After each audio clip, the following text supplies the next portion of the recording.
hi te panjai mo yam hakim pangka kwang ba bahana himunat Peter nyanza pu pe te pi pa pangka ka pe him pa pelakane pi put pi hi te na be pa pangka kwang no ko pa puma anja pe eke pu. From the beginning, the story has been told by the elders to the young. The story of the coming of the first people to this earth, the meeting with Masao, the Creator. These are his words.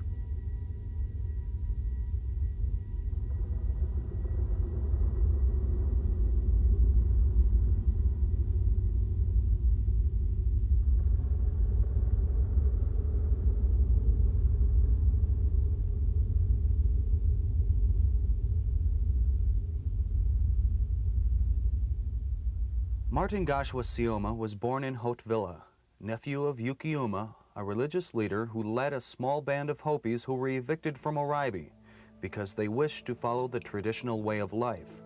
They founded Haute-Villa in 1906. In their new home, the religious exiles have kept the breath and the life of the Hopi prophecy.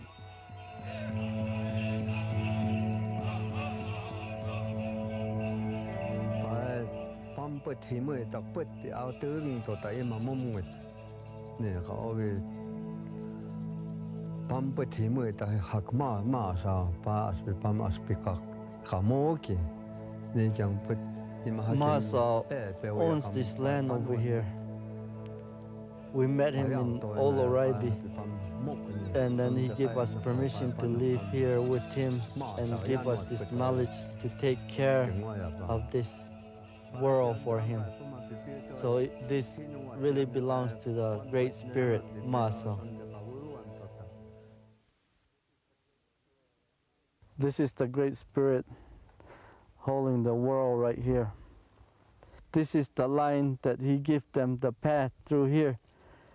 This is a good life all the way to here. If you follow my footsteps, you will live a long life.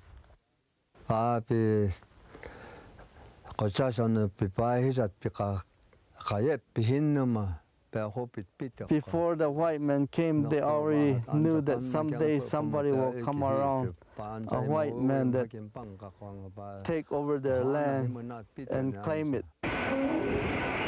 White men split them here. This is the road of the white man through here, all the way to here. The elders said this is a rocky road here. They don't know where this leads to. They said this only leads to the destruction of this world. Then there are some people are still following the footsteps of the Great Spirit through here.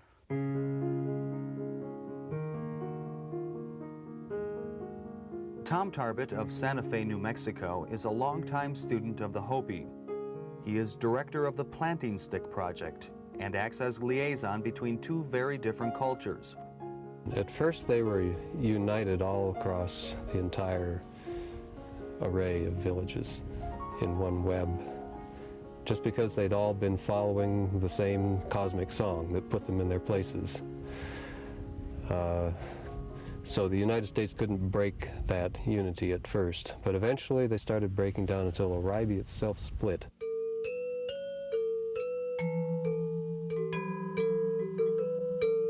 Roy Stevens, who is from Indonesia, describes himself as a biocosmologist. He is part of the Society of Hopi and Planetary Friends. Their mission is to help the world understand the wisdom of the Hopi. The Hopi, of course, they were also forewarned about the intrusions by modern civilization, by modern man, and so they, when they came, right away they saw where the danger came from. There was education. Because they want us to live like a white people. This is what broke everything. The religious, what we believe in, and everything. 1880, they built a boarding school up there in Kings Canyon. 1887, Around the turn of the century, assimilation of native peoples into the mainstream of American society was the official policy of the United States government. The two leaders over here in Oloraibi, they fell for it. They got weak and said it was okay for the kids to go to school, but Yukuma and some of other religious leaders were against it.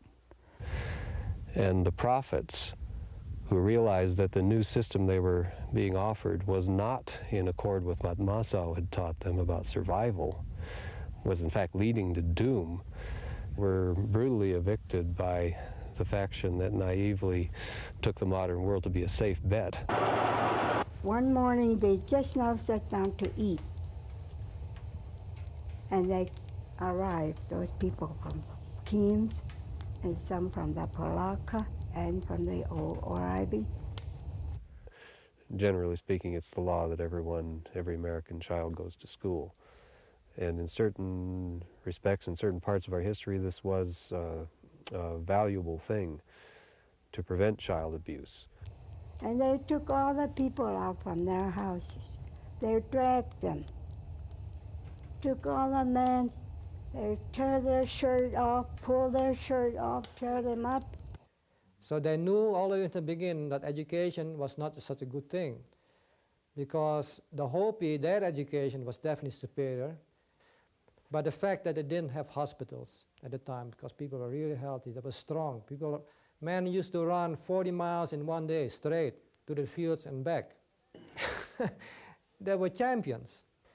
They didn't have jails, they didn't have prisons, they didn't need to rely on all kind of administrative buildings and services and so on. They were self-reliant. That's what the power is. It's not only the power of the Hopi, that should be also the power of every individual. Throw them around, push them around, pulling their hair, things like that. Even the ladies. Some of them took out their weapons and other things, and that's when they start to fight back.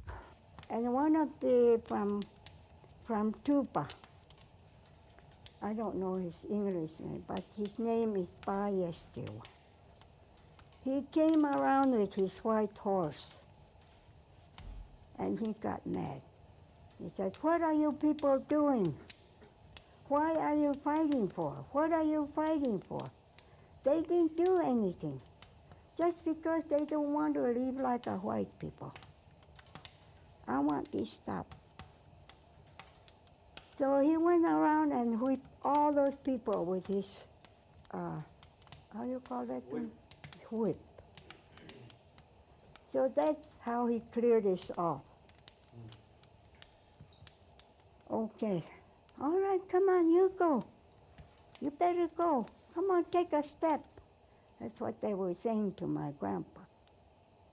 Okay? The leaders from Oloraibi drew a line that land belongs to Oloraibi. And then whoever wants to follow Yukuma and the leaders, they step over the line. When Yukuma stepped over the line, he went like this, meaning this whole world belongs to the Creator, not to the newcomer. Then they started from there.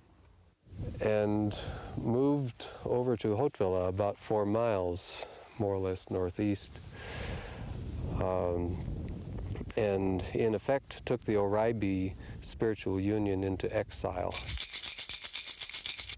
The ragged band of exiles reached the other side of Third Mesa, where Hotvilla now stands. They had not been permitted to take their belongings with them.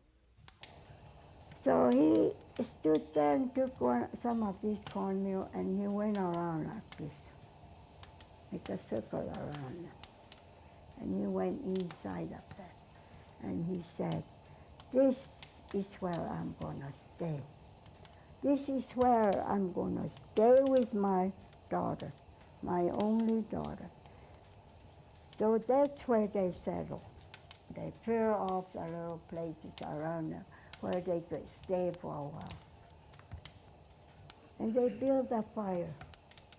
And they sat around each place just like that. That's where they gathered all the men together, and then they marched them up to Kim's Canyon. It's about 35 miles from here, where the agency is. Then they put them in prison. They asked them to sign some kind of paper, but they refused to sign it. And they told them if they signed the paper, they would give them food, but they still refused to sign the papers. And then after that, they took them to the blacksmith and they chained them together in pairs. That's where they forced them to build the road over in Kim's Canyon. Then when nighttime comes around, they would change it, hook them up, six people together. If one person wants to use the outhouse, all 6 have to go with them. Their ankles start getting sores on them, blood on them. Still they're going like that. I shed all my tears for him all that years, since I was a kid. Then a woman, it was really hard for them to survive over there during winter days. And they survived by hunting and picking greens. And so of course again, they went in. The day that they wanted to take us over there, our fathers, they hold us. We're sitting in front of them and they hold us. They don't want us to go, but they fight with us. They took their hands away from her like this. Come on, come on. You have to go. They have to go. They dragged us over there. I went. My father was holding. My Uncle Dan was right here. They literally kidnapped the children, took them literally, tore them apart, away from the mother's parents' arms, and put them in camps. We call this boarding schools, but actually they were concentration camps for years. If I remember right, that was David, Lester, my sister Viola, that's one of my oldest sisters, and Helen, Zelma, Lloyd.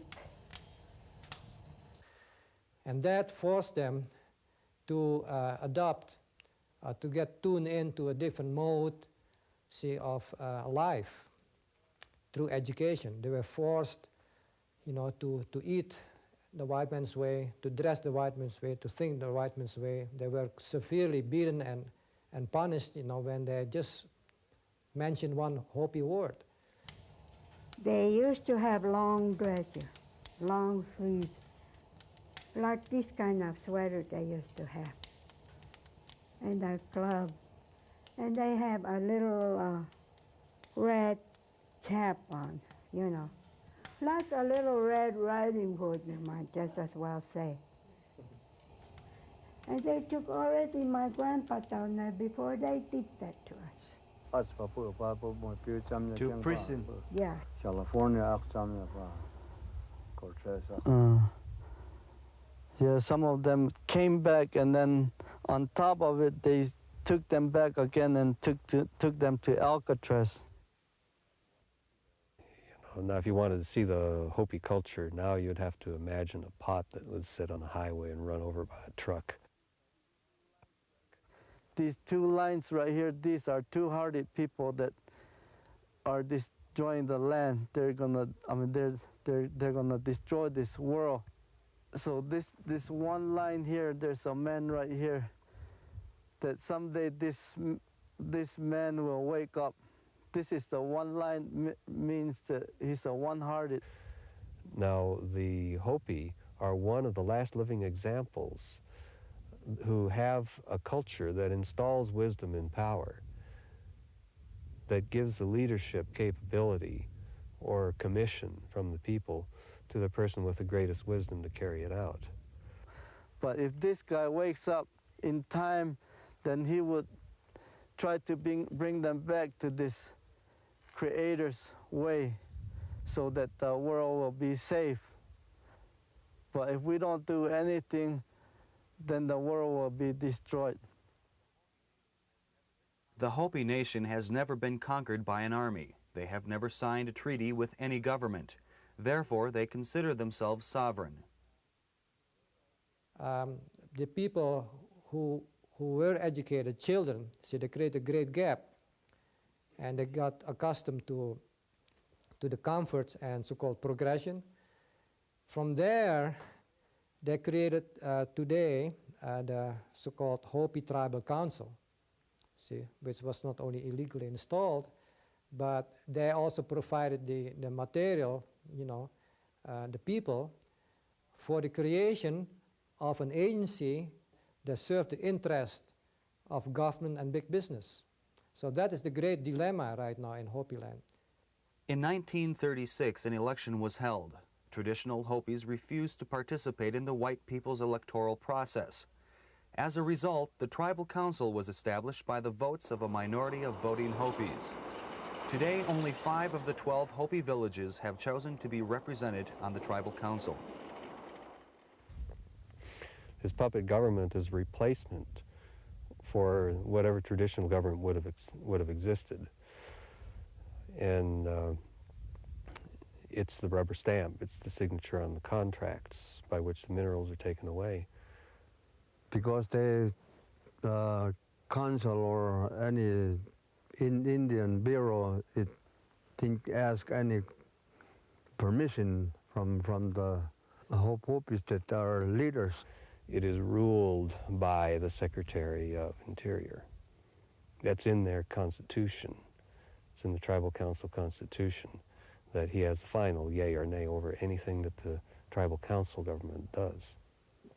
I think it's gonna come out, since we have a few documents, how the government created this council over here.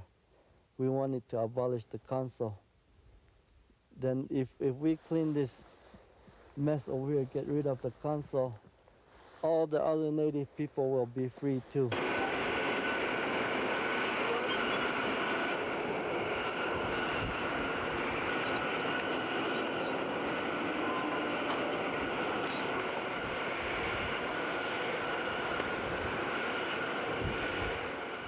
In 1882, a reservation was set aside for the Hopi. It included lands that were occupied by members of the Navajo tribe. Centered on coal-rich Black Mesa, this area later became known as the Joint Use Area. Congress divided the Joint Use Area between the two tribes in 1974. Thousands of Navajos caught on the wrong side of the fence were forced by law to move. Some are ignoring the order and refuse to relocate, either from the partitioned land or from the Peabody Coal Company lease area. The coal, strip mined from Black Mesa, is used to fire power plants which, in turn, provide electricity for southwestern cities. They opened that mine to employ some people up there for jobs for the local people. We knew that someday that these ignorant, greedy people will start mining this before they go on. And right now, if you go up to the mining area, they say that what kind of experience do you have? And you gotta have some kind of experience like heavy equipment or some kind of experience on mining and to get a job up there. The government never asked us and then put up this Hopi Tribal Council. So what they're doing is everything is illegal. Moving the Navajo people out and strip mining over here.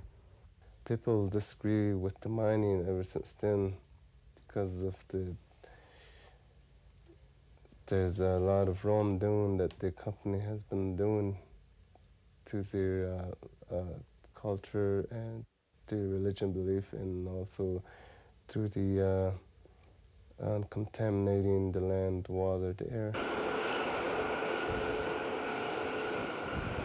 The people were talking about it, yeah, because that whole Black Mesa is a sacred ground.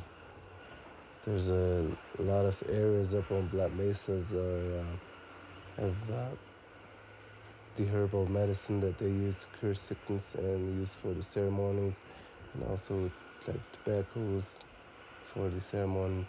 So that's the way the people look at it, is they want the whole Peabody out of Black Mesa.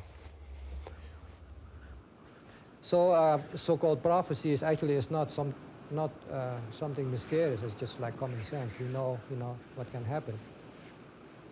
Like we know that after winter, spring will come. If we don't follow those instructions, if we get off of that instructions, the world might turn over if we're not purified. Hopi, this quite awintan, pam hisat our Peter nakat panuat put nak ovi, the mill. It already started. The nature's already telling us the earthquakes, and this winter the flowers has bloomed. That means that we're real close to a purification, so we're already starting purification. But yet, in the glory of all this technology and might that we have acquired, we remain blind. Certain things happened in the past that tell us something is happening to the land and life and the people. And the plant life also tell us, flowers, different type will tell us also that something is happening and something is coming soon. We came to live in peaceful way upon this continent, or this land and life the Great Spirit gave us. We were not to fight each other. We're not to create and destroy things senselessly. We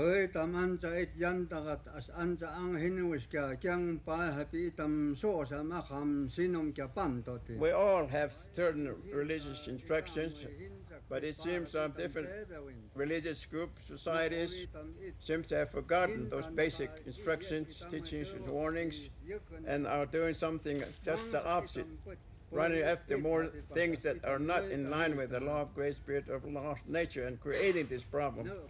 We are all given instructions to take care of this land and life according to the law of the Great Spirit of law of nature.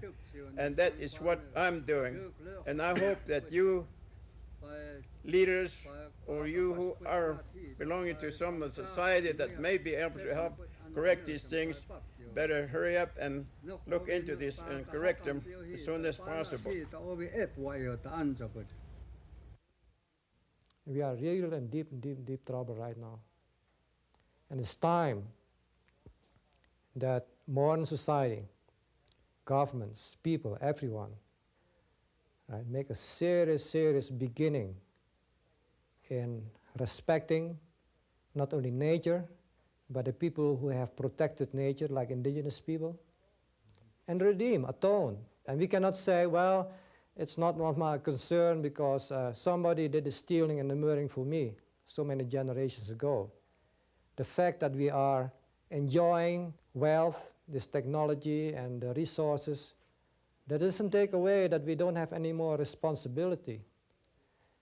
I see the return, successful return to the natural world, or that means voluntarily, not by force, because nature will force us into that if we don't do it ourselves, is to empower the Aboriginal people, not just only the Native American, but all over the world, Australia, Africa, whatever is left of that wisdom, of that knowledge, that education.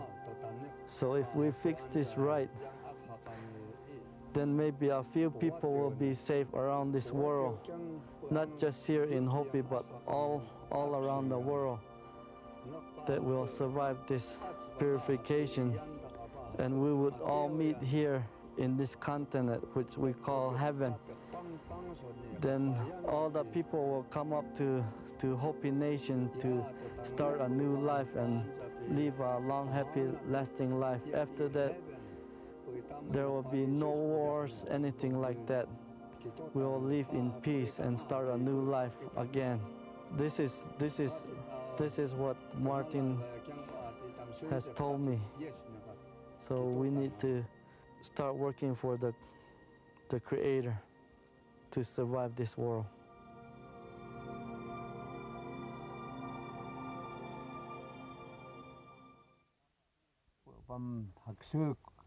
Nangwa takapu kus anja